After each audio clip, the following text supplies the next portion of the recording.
Welcome to the Boise Metro Chamber's Higher Education Series. I'm Holly Cook from the Chamber. I'm the host of this series. We're so grateful that you've joined us today. In the Higher Education Series, we aim to discuss important topics facing higher education right here in Idaho. This episode today is focused around agribusiness and higher ed, and will feature the programs and groundbreaking research taking place at the University of Idaho's College of Agriculture and Life Sciences, arguably the R&D arm for much of Idaho's ag industry.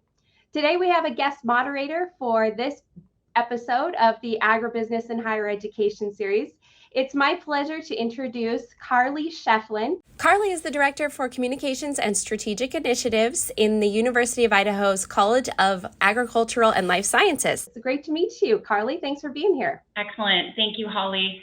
We're happy to be here with you, members of the Chamber and the public for today's webinar. So real quick, I'm going to give a high-level overview of who our panelists are. There will be a chance as we get to them individually to give a little bit more background before we jump into hearing from each of them and the projects that they're working on. So first we have Ariel Agenbroad, and she is an extension educator for University of Idaho Extension located in Ada County. And she'll be speaking to us specifically about University of Idaho Extension and some of the specific programs in Ada County. We also have Mark McGuire, who is the Associate Dean for Research and the Director of the Idaho Agricultural Experiment Station with us today. So we'll provide a little bit more of his background when we get back to him. After that, we'll be hearing from Zach Kaler, who is an Assistant Professor in Soil and Water Systems, and today speaking to us about his role as one of the principal investigators for the Deep Soil Ecotrons. We'll learn more about what that is later on. And then we are also joined by an external member from industry, but someone we certainly claim as our own. Pat Purdy is joining us. He is representing one of the chamber members, actually, on behalf of the Idaho Grain Producers Association. And we'll be here to talk really about that return on investment for what we do for industry and how the research and extension and education of our college is really impacting Idaho's economy. So before we jump into each of our panelists, I am going to provide just a little kind of a crash course history lesson for everyone. In today's prompt for the session, it was really, what is the land grant and why does it matter? And why does it matter today and in Idaho? So to set the stage, we're going to talk about that land grant mission. And when we talk about the land grant mission, we refer to it as a three-legged stool. So we've got one leg that represents the education component that we're responsible for. We've got a second leg that represents the research component. And then the third leg of that stool is cooperative extension, which is really the mechanism for delivering all that information out into the hands of the people who need to use it most. So let's rewind back really quickly to the height of the Civil War. In 1862, Congress passed the Morrill Act, which was named after a particularly ambitious congressman from Vermont, Justin Morrill. And he really wanted to provide accessible education for the masses. So the intent was to provide practical education that would contribute to the development of the nation's agricultural and industrial sectors. So there was really an emphasis on agricultural engineering and, given the time, military or tactical sciences. So the Morrill Act is interchangeably referred to as the Land Grant Act and established the nation's land grant system, by which the federal government granted tracts of public land to each state with the intent that the state would use that by selling it or generating income to establish these colleges or universities that were focused on agricultural engineering and the practical or applied sciences. So it's important to note there were two successive land grant acts. A second act was passed in 1890, and that extended land grant status to a number of historically Black colleges and universities. And then there was a third land grant act in 1994, and that specifically established tribal land grant colleges focusing on providing resources and support to tribal colleges and universities to address the unique educational needs of Native American communities. So there were two additional land grant acts in addition to the 1862 Act that were really targeted at addressing equity in education. So the Morrill Act really created that education leg of the stool. And then in 1817, Congress passed the Hatch Act. That provided federal funding to the land grant institutions to conduct research, agricultural research, which establish the Agricultural Experiment Station. And like I mentioned, we'll hear more about that when Mark joins us. So we've got education, we've got research, but what good are the results of that research if those proven methods aren't delivered into the hands of the people who really need it most? So in 1914, Congress passed what is known as the Smith-Lever Act, and that established a national cooperative extension system. And that really, the intent there was to spread the knowledge generated at these universities to the public, to help people, businesses, communities solve problems, develop skills, and really build a better future. So it's important to note the University of Idaho was established in 1889, which is actually 1 year before Idaho was even a state.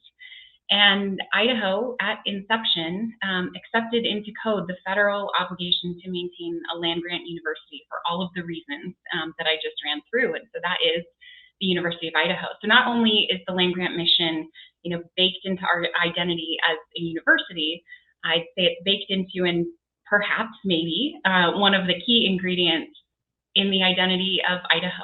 So really, we are committed to providing for the state of Idaho, providing a return to the public, and really creating a healthy, thriving Idaho.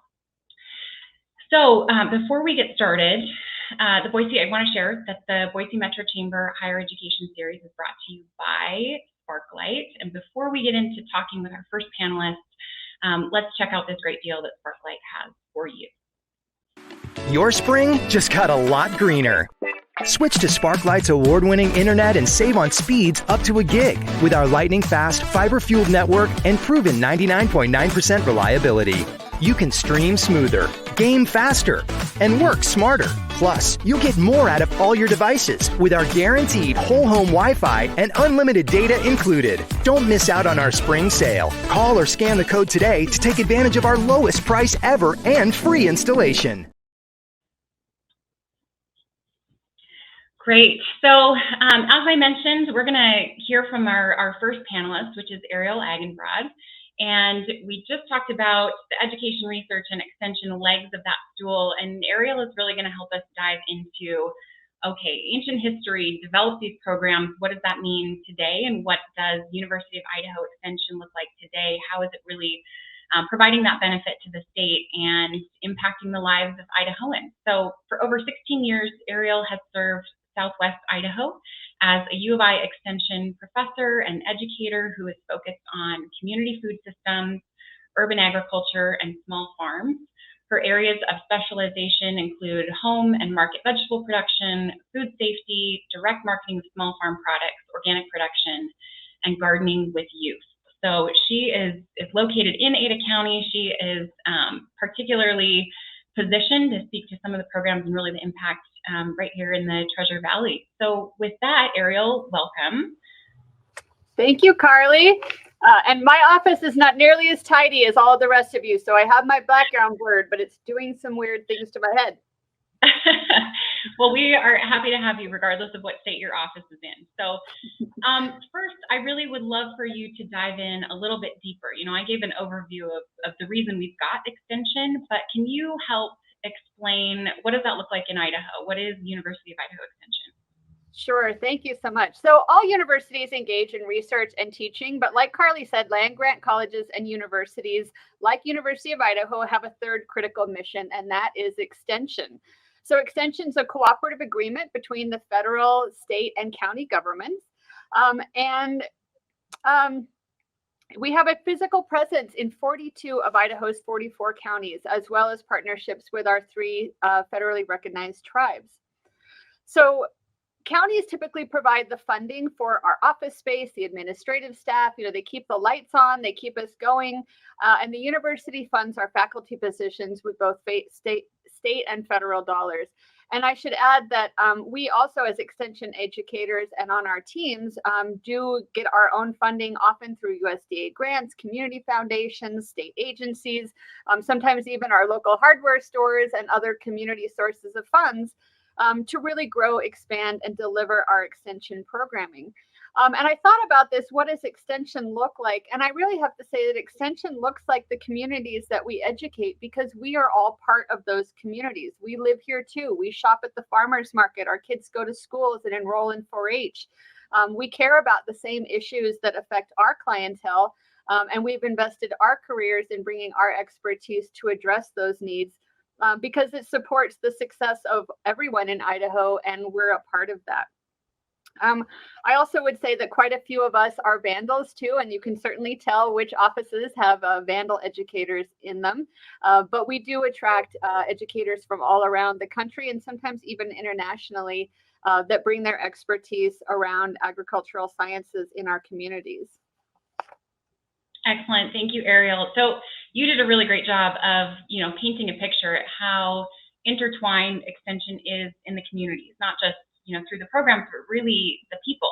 And I think it's worth noting that, we talk about Extension as being a mechanism to deliver the information and the research that's conducted at the university, but it's also such a great tool because of the positions you hold in communities to provide feedback to the university. So really, what are the needs that are out across the state?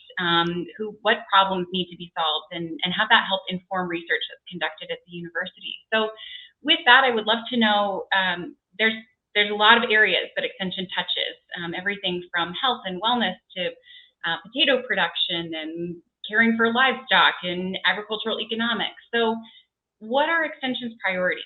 You talk about serving the community and providing that information back to the public through various different mechanisms. Can you speak to that? How does Extension determine what the priorities are? Sure, that's a really great question. And so in Extension right now, we are organized into priority Extension themes, and there's 7 of them. And these themes really bring us together in terms of our expertise to represent the expressed needs and priorities of our stakeholders. So our stakeholders are our funders, they are our clientele, they are our agricultural industries, they are representatives from the general community. And we focus very intensely on finding out what those needs are, because you alluded to the fact that it's a two-way traffic. Research from the university is brought to benefit the people of Idaho, but the issues and the topics of concern that face the people of Idaho are hopefully conveyed back up to the university, and the research is addressing those. And so we routinely, as a state, as our individual counties, through advisory boards, through needs assessment, surveys, interviews, regularly are assessing what those stakeholder needs are. And then also, too, we are responsive to the national Extension focus on agriculture-related health and human sciences. So our 7 priority Extension themes that have really come out of the needs generated by our stakeholders are 4-H and youth development, community development, food production systems, forest and natural resources, water, health and wellness, and horticulture and small farms. But many of us are belonging to more than one of those groups. We do tend to work across these themes in order to provide the most holistic approach to solving community issues and working with our clientele.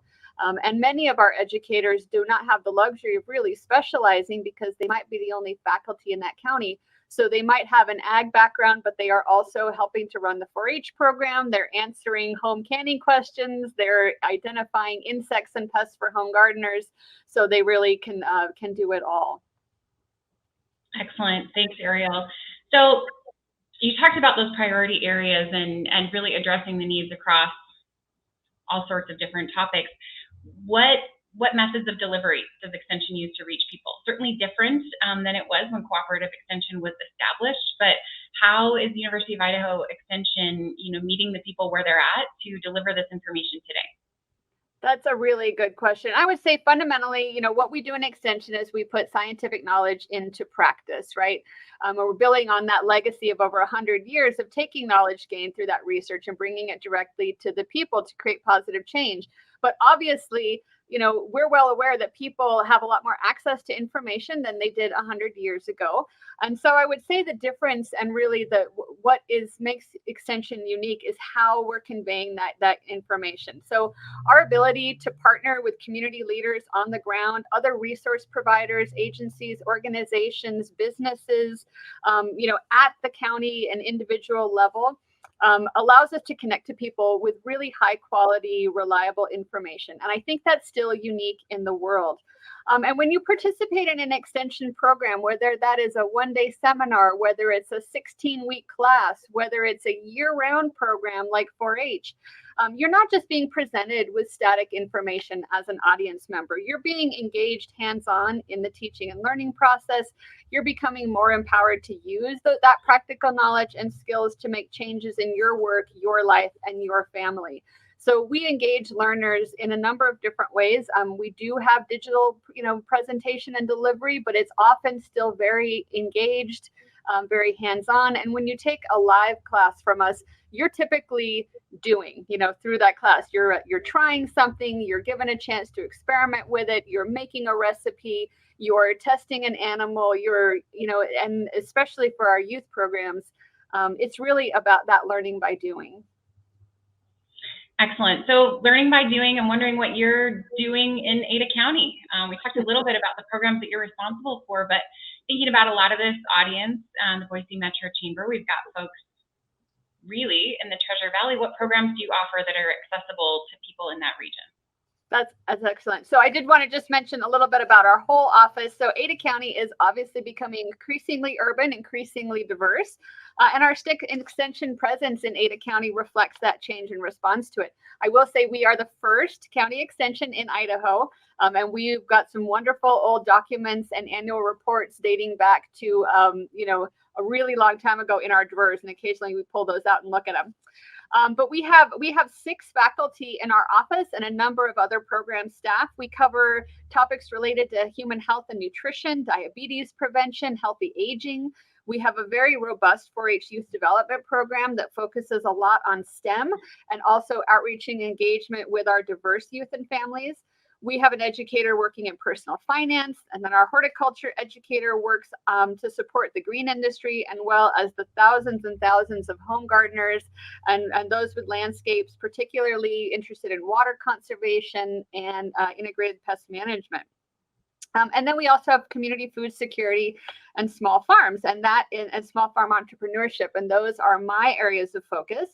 So we have seen a shift in agriculture production in Ada County with more interest in a smaller acreage production, more, like our farmers market vendors, things like that.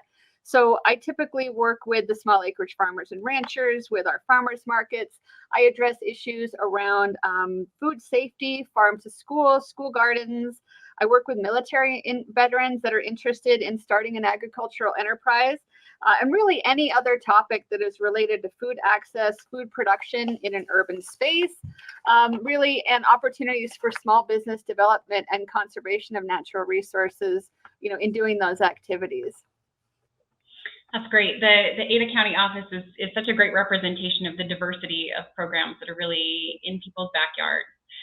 So I'm going to switch gears real quick, and I'd love to touch on 4-H before we switch panelists and dive into some research. But in higher ed, University of Idaho, we typically think about adult learners, but University of Idaho Extension has the responsibility for delivering Idaho 4-H, and so I would love for you to just touch on a little bit the youth development programming and really the role that Extension plays there. I will, and I'll try to be brief because I know we have other panelists, but this is such an important part of what we do, and it's such an important part about the future of agriculture and the future of higher ed in Idaho. So 4-H empowers youth to reach their full potential through working and learning in partnership with caring adults. And that's our faculty and then also our army of volunteer leaders out there.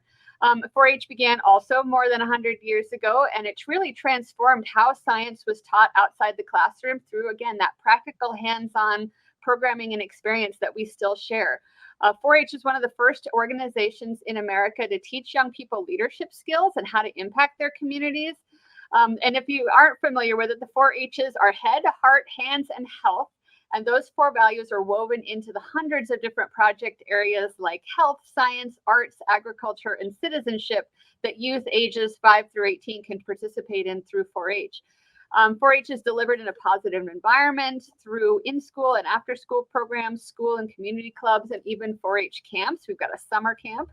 Our faculty and program coordinators are joined, I said, by that army of trained and screened volunteers and community partners who really make it possible for us to reach tens of thousands of Idaho youth each year. And I'll just close out with this really powerful statistic. So for more than 10 years, 4-H has been partnering with Tufts University to study the effectiveness of its youth development programs through what's called the study of 4-H positive youth development. And this is a longitudinal study following youth participating in 4-H, like I said, for over 10 years. And it shows nationwide 4-Hers get better grades in school, are more likely to go to college, and give more often to their communities. And not only that, we've got data specifically about 4-H youth in particular. They take fewer negative risks, such as alcohol, drug, or tobacco use. They do more in service to others in their communities. They take on more school and leadership and community leadership roles. And they are more likely to speak with their parents and guardians about important issues like drugs, alcohol, sex, and other topics that often it's hard to get kids to talk to us about. So, and again, 4-H is in every county in Idaho. Well, thank you, Ariel. I know that we could spend the full hour talking about extension, probably talking about 4-H alone. But in the essence of time, we're going to shift gears a little bit. I just want to thank you for sharing your expertise. It's really been a joy hearing more from you. You're such a great advocate for extension and the service it provides to Idaho. So we'll bring everyone back at the end to provide some last comments. But now we're going to switch over to Mark McGuire, who I mentioned in our beginning intros. Mark, as our Associate Dean for Research in the college and Director of the Experiment Station. Mark is a University Distinguished Professor and internationally recognized leader in nutrition, lactation, and the sustainability of agriculture. And so, Mark, thank you for joining us today. Really, your responsibility here is the research leg of the land-grant stool. And so, to start, I really want you to expand on that comment. You know, Holly mentioned it in the introduction, but we refer to ourselves occasionally as the R&D arm for Idaho agriculture. So can you speak to that and what that looks like in today's world? Sure. So, Carla, you mentioned that the Idaho Ag Experiment Station was established from the Hatch Act of 1887 and set forth really the research infrastructure and requirements in 1892 for Idaho. And the idea of the experiment station is to conduct original research or to verify experiments bearing directly on the agricultural industry. And so those experiment stations in each state were tied to the land-grant colleges in order to ensure that the content for teaching at those land-grant colleges was based upon solid, reputable, and unbiased information. And therefore, the research is tied to the needs of Idaho as a required component of the College of Ag and Life Sciences. In the early 1900s, it became clear that ag production alone did not address the needs for the citizens of Idaho, especially those in rural America, in the US. And so the research in human sciences, formerly known as home economics, addressing food, fiber, and families, was added in support of that land-grant education, and later for critical dissemination through extension as described by Ariel. So we are set up to be that research component of that triumvirate. Excellent. So we talked about the Idaho Ag Experiment Station, and that's not one place. It is many places and people and ideas. So can you give us an overview of what is the Idaho Ag Experiment Station? And then, you know, within the experiment station, what are the research and extension centers where that work is taking place? So the faculty and staff that are conducting research in the college are hired through a variety of funding sources, including state and federal appropriations, external grants, and contracts. And they work across the diversity of the entirety of the state of Idaho at our 9 research and extension centers. I'll probably refer to them as R&E centers, and as well as other University of Idaho affiliated facilities. The R&E centers are located around the state to ensure that the research that is conducted is appropriate for the environments where agriculture exists. For instance, potato production is quite different in Parma than it is in Teutonia due to differences in elevation, temperatures, and so you don't really know if your research is applicable unless you're doing it on site. As well as that the dryland wheat production of the Palouse or the southeast Idaho is very different from the irrigated production across southern Idaho. So it's critical that we have facilities that represent the diversity of agriculture across the state. Yeah, and the diversity of agriculture across Idaho. Idaho is an incredibly diverse agricultural state. We have, I don't want to misquote the number here. I'm sure I'll hear from the State Department of Ag if I get the number wrong. So I'm sure it's something like over 185, I think, is the number of different agricultural products produced in the state. So it is wide and as Mark said, spread across different areas of the state relevant to the specific production areas that are primed for those commodities. So Mark, you talked about a couple different research areas, but give us an idea. You know, we've got our 7 academic programs in the college, and Ariel spoke to the various different extension programs and priorities we have. Can you talk a little bit more detail about what the breadth of those research areas are? Yeah, so the breadth is just incredible because of that amazing diversity of agriculture in Idaho. You're correct. I think the State Department of Ag says it's over 185 commodities, but we're ranked in the top 10 for over 25 crops and livestock commodities in the state. I mean, that's pretty incredible. So the opportunity for research offered by the Idaho Ag Experiment Station aims to support all or as many of those commodities as possible, but it is a real challenge. For instance, the tremendous growth in hops production required the need for a hop yard at Parma. And though there, the researchers are working to protect the hops from pests while improving in quality of the hops. In addition, faculty in apparel, textiles, and design in the college are examining with faculty in the College of Natural Resources how to utilize the fiber in that hop vine for clothing, offering new opportunities for a new development of a new industry, and it comes from a waste stream. And so this really represents both research development of a potential new industry in Idaho. Other aspects of R&D include variety of development. So the new wheat, potato, and oilseed varieties are created through traditional breeding and selection in Idaho. And these efforts take years to identify these new lines that offer better yields, enhanced protection from pests, and greater quality for end uses, and ultimately what is required to bring them to market. Some of the recent successes include UVI Magic for wheat and Clearwater Russet in potatoes. You may not know, but nearly 90% of the potato varieties in production in the Pacific Northwest are from a joint breeding program we have with USDA Ag Research Service, Oregon State University, and Washington State University. These varieties are all started from a single potato that is identified, selected, and then grown in culture at the Seed Potato Laboratory in Moscow before expansion and offering to the industry as new improved varieties. So not only is Idaho an iconic potato state, maybe the University of Idaho is the iconic potato university, is what you're saying. That's correct. So, you know, you talk about the needs and the interconnection with industry. There is private research happening in private industry, and certainly there are many other entities that have their own R&D units. Can you talk about, you know, maybe the perception of competition and collaboration and how that works in how we interface with industry to really, again, provide those solutions and benefit Idaho's ag industry? Sure. So with regards to the industry in the state, I think that many of our researchers are well-established collaborations as offering the opportunity to do unbiased research, again, for the benefit of the industry. And the companies might not like the answers that our researchers provide because they may show that their products might not be effective. But in general, they're working together to offer options for producers that would enhance their success at production.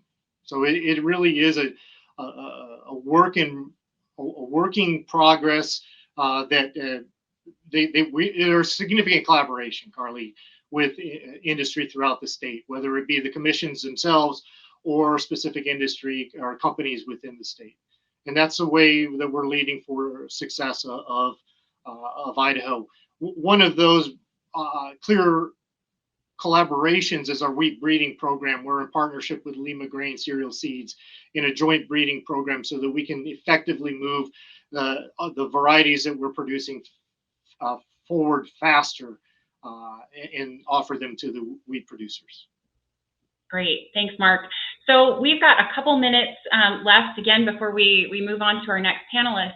And I know we could dedicate an hour alone to this next topic, so the pressure is on. But we talked in broad terms about the experimentation and the network of R&E centers. And the University of Idaho has pretty soon here a new research and extension center that's coming online. So the Idaho Center for Agriculture, Food, and the Environment, which is actually going to be the nation's largest research dairy. So a pretty big endeavor for the university, but you talk about the needs of industry and a critical need for Idaho, which is always switching back and forth between third and fourth top dairy producing states.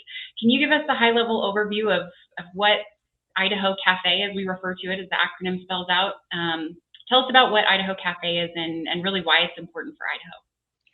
So you may have noticed in all my remarks so far, I've really not mentioned the largest agricultural industry in Idaho, which is dairy.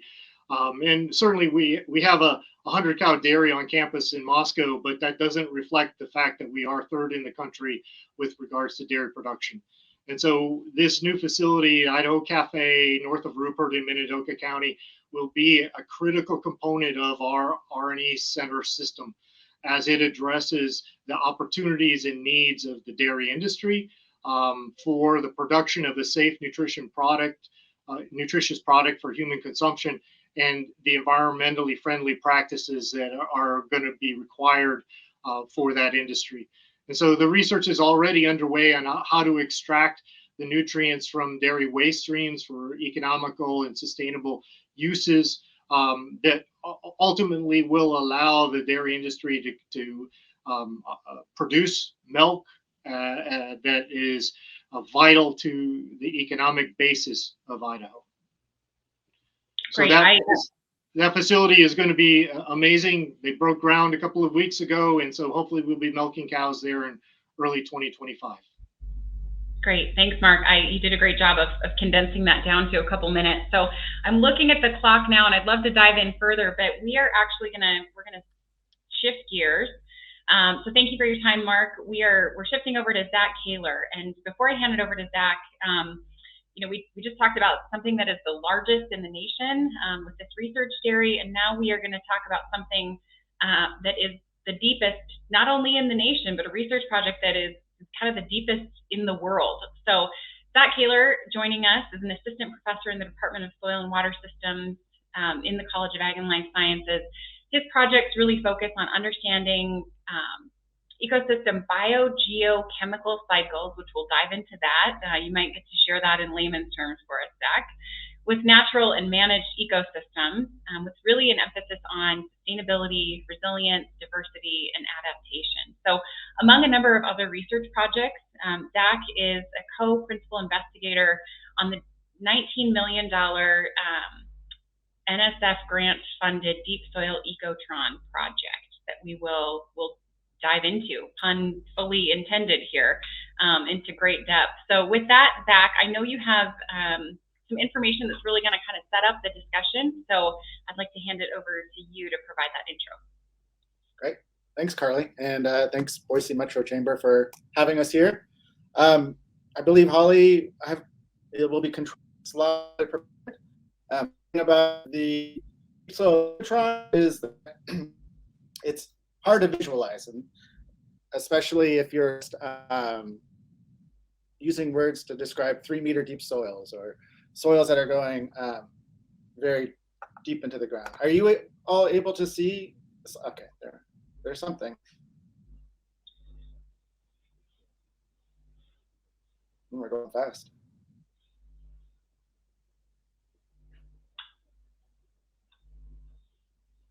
Anyhow, so what we're looking at is a facility that is focusing on soils. There's kind of the building layout and an example of one of those ecotrons. They're large. They are holding soils that are 3 meters deep and about 8 tons of soil in a steel cylinder, where we can look at, investigate the biotic component of our agro ecosystems and understand these kind of abiotic nutrient, water, greenhouse gases that are interacting with the biota and with the soils. And this is, again, the largest facility in the U.S. for this type of science. And I really want to say this is a big deal. This is a big deal for Idaho. We were 1 out of 10 selected for this type of research. This facility was large amount awarded during that year, and we beat notable institutions. And I think that's important to say, that our ideas here at Idaho are compelling, and we beat out Cornell and Berkeley and you name it. We beat out DOE labs, and we're super excited to have this at Idaho, and it really represents the investment that Idaho has put into the science here at CALS. The important thing here is that we have these deep soils that we can really manipulate in terms of climate. So we can manipulate soil temperature, above ground temperatures, groundwater influences, precipitation chemistry. We can grow crops, plants in there as we wish. We can have new varieties. We can try new agronomic systems, whether it's intercropping, interseeding, different potato varieties. We just can't grow trees. There's a 1.5 meter limit on the canopy that we can actually have. Also, it's important to realize that we have 24 units. That's a high number of these type of eco units, we call them, within this facility. This allows for multifactorial investigations.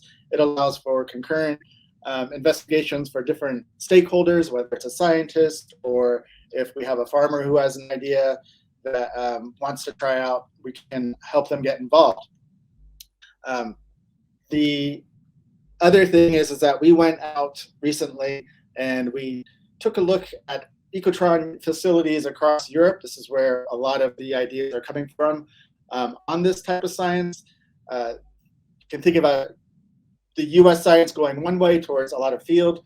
We have a lot of natural resources that we can utilize for research in large forests, large agricultural fields, while in Europe they have very constrained amount of land to do this type of research. And so they went toward this contained scientific way of understanding soils and ecosystems. And when we visited there, we were able to see the investment that these different countries have been putting into this type of research. And it is clear that we are going to have the best state-of-the-art facility here in Idaho.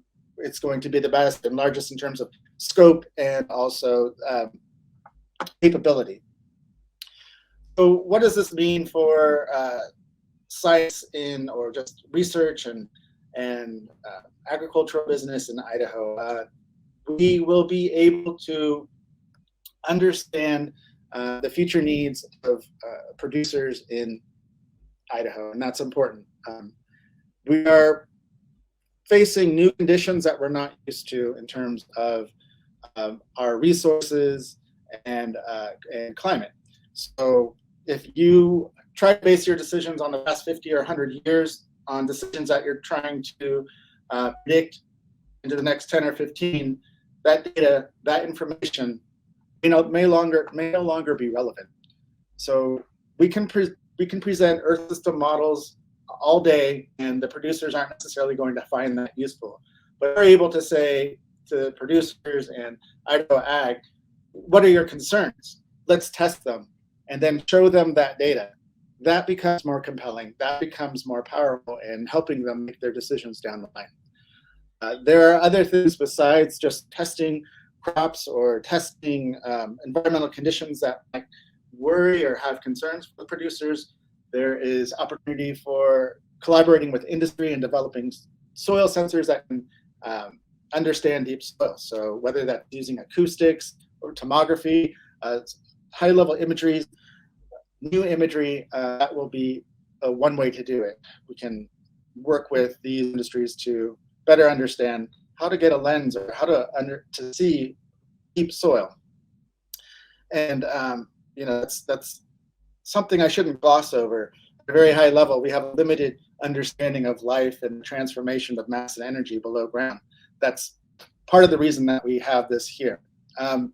The other reason that you might want to think about is the kind of research that we can do here. And I think this is where I'll bring in that video, Holly.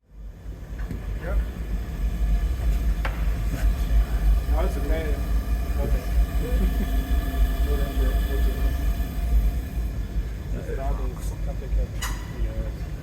You will also use fire for weed control in a lot of these, across these fields. And this will be the only controlled facility that you could actually go in and start burning things.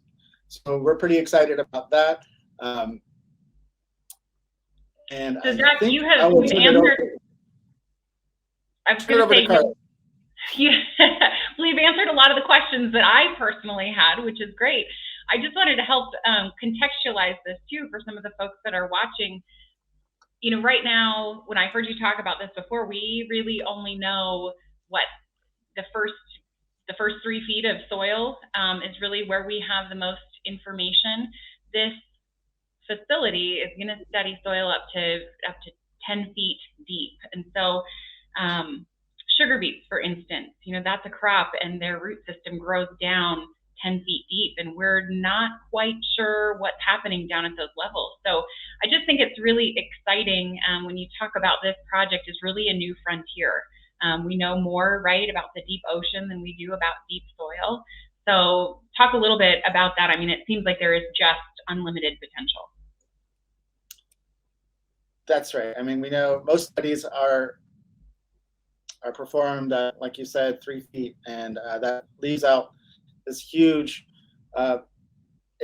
space of information that we don't have currently, and the facility can help us understand that.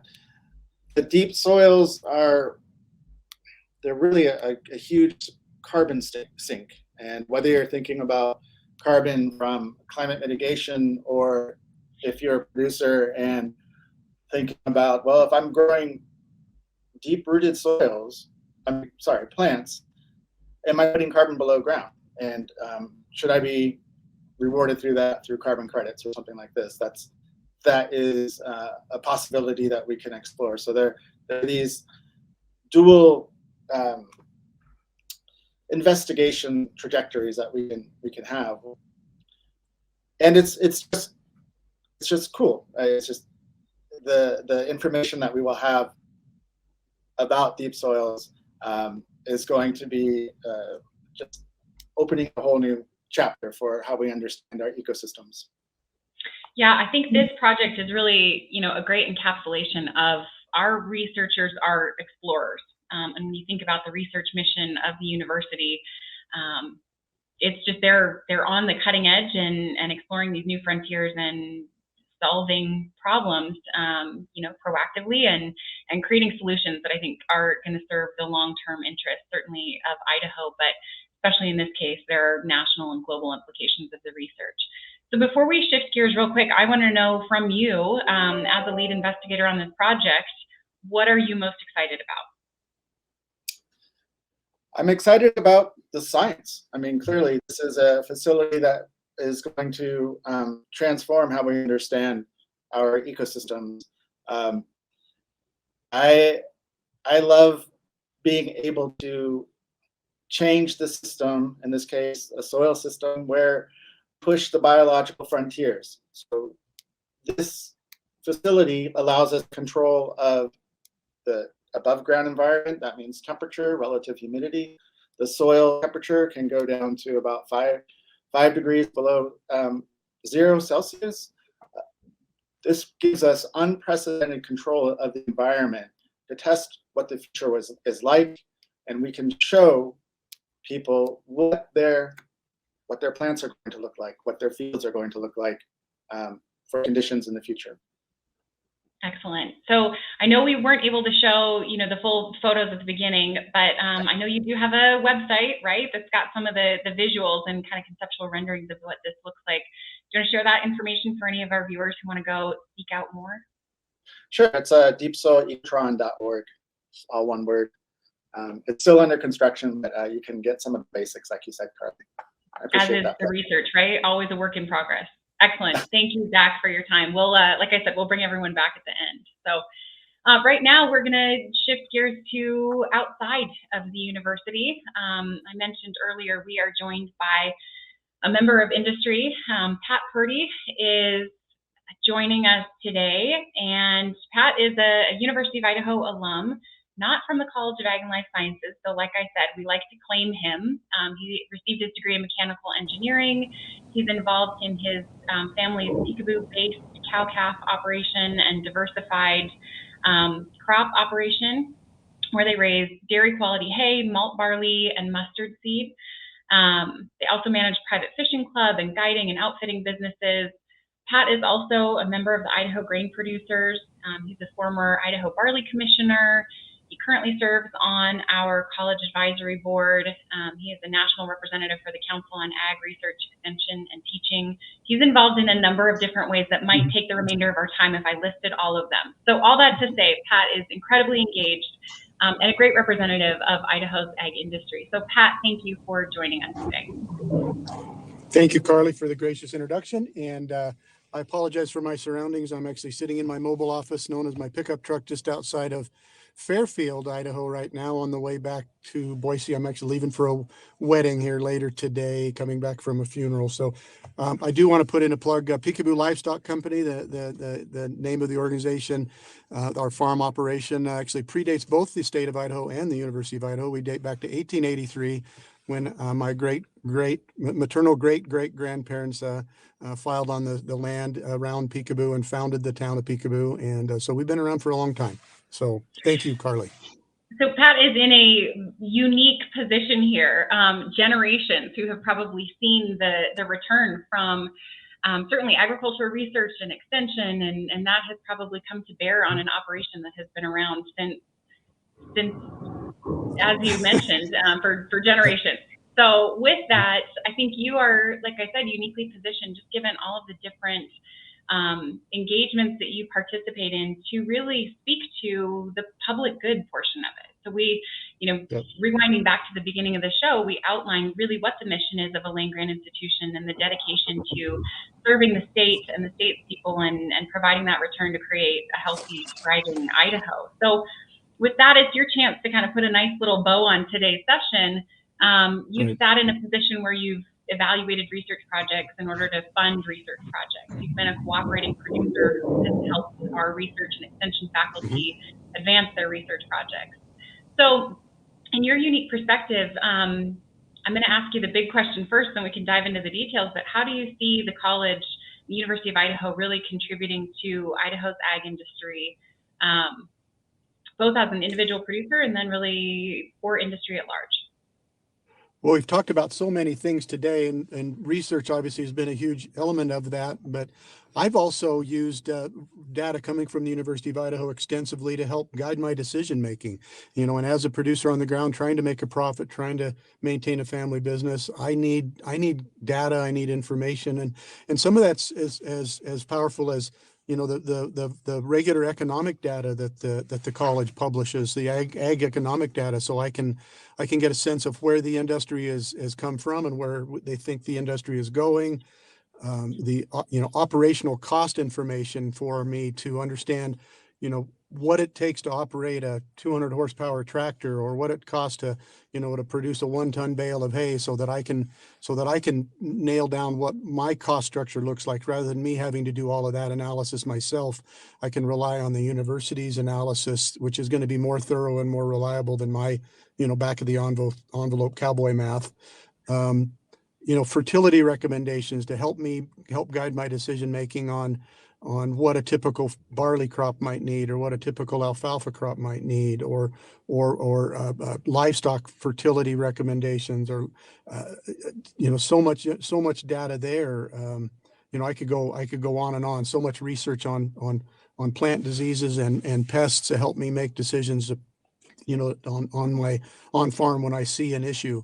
The entomologists that I have available to talk to, the barley research agronomists that I have available to talk to when I have a question, really invaluable to me as a producer. Excellent. So why then is it important for a land grant institution to conduct that work? I mean, you don't have a laboratory, you don't have an army of scientists out there in the field doing that work for you. Talk a little bit about that relationship. Well, there's really primarily maybe two main sources of information available to a producer. Number one, the data that's produced by big ag and big food, the data that comes from industry, and that data, of course, can be very useful, but it also has to be looked at with a little bit of a suspicious eye because they're trying to sell me something, and so they're going to research and provide me with data that puts their product, their fertilizer, their chemical, in a positive light. I want to get unbiased, independent research from the university that I can trust more thoroughly than just the information from industry, from the large ag companies. So to me, it's vital to be able to have that independent research. Excellent. So, I mentioned in your introduction, you serve on the National Council for Agricultural Research, Extension, and Teaching, what we refer to as Right. CARET. And Right. a lot of that work is advocating for, enhanced support for agricultural research and extension. Talk Right. about why that's important. What's the state of ag research nationally? What does that look like in Idaho? Share why that's such an important role for you and why you volunteer in that capacity. Well, a lot of, there's a tremendous amount of research done by industry on corn, on soybeans, on other large commodity crops. There's just not a lot of research that is done on a lot of the specialty crops, 185 plus crops grown in Idaho. Most of those are specialty crops. And most of those don't really get a lot of industry support. There's just not a huge investment in barley research, for example. It's a specialty crop used primarily for beer and in the distillers industry. So, of course, Coors and Anheuser-Busch do some of their own research, but they do only the research that they find important. And so we need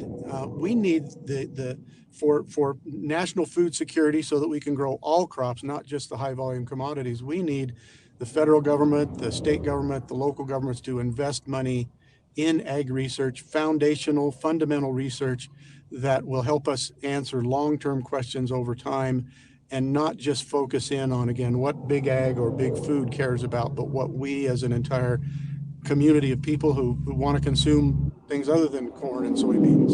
So I just think it's critical that we make that case for publicly funded research so that that's out in the public sphere.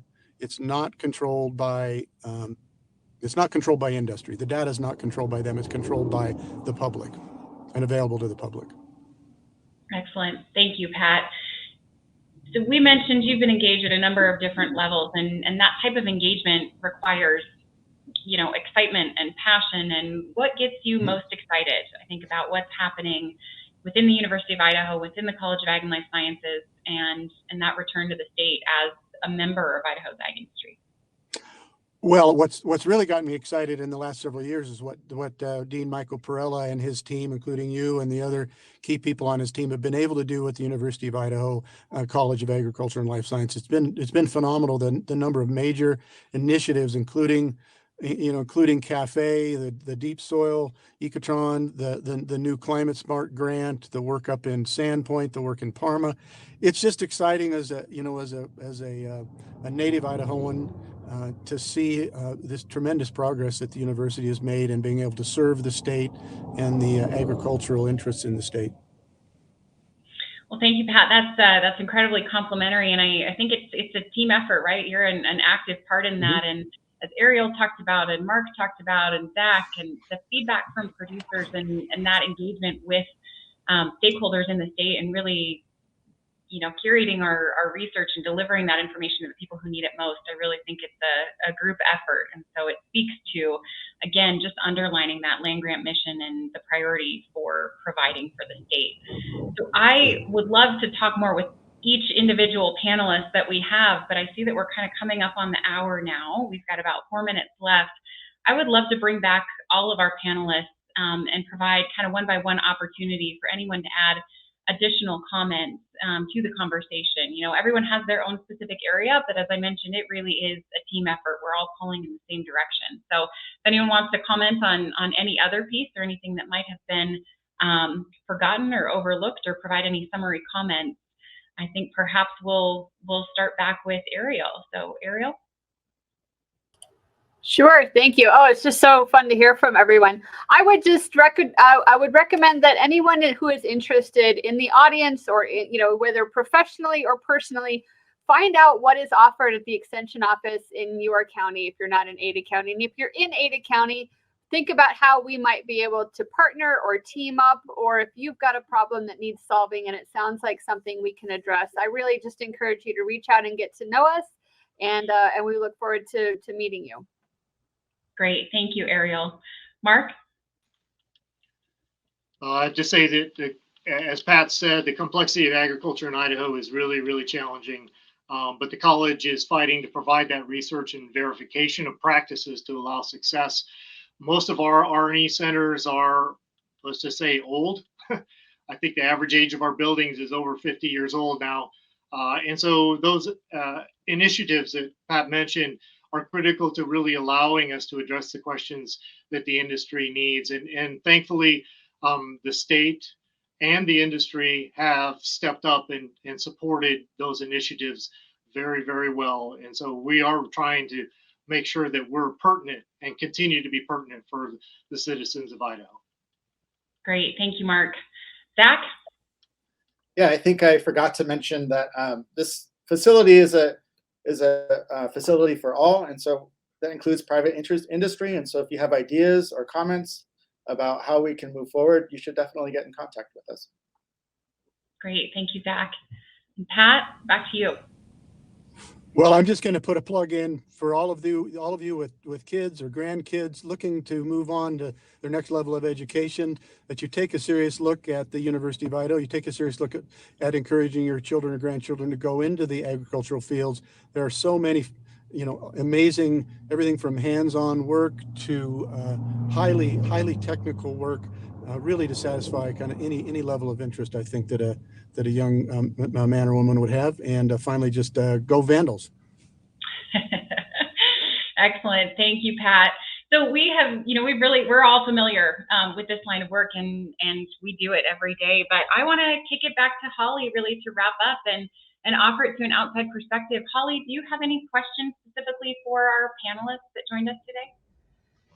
I really don't, but it was so interesting to learn about all of these awesome initiatives that are happening. And I'm just really grateful to all of you for spending your time with us today to talk about all of them. I think the largest question I have is, if anybody has questions about or wants more information about any of these specific projects, where can they go to find out about them?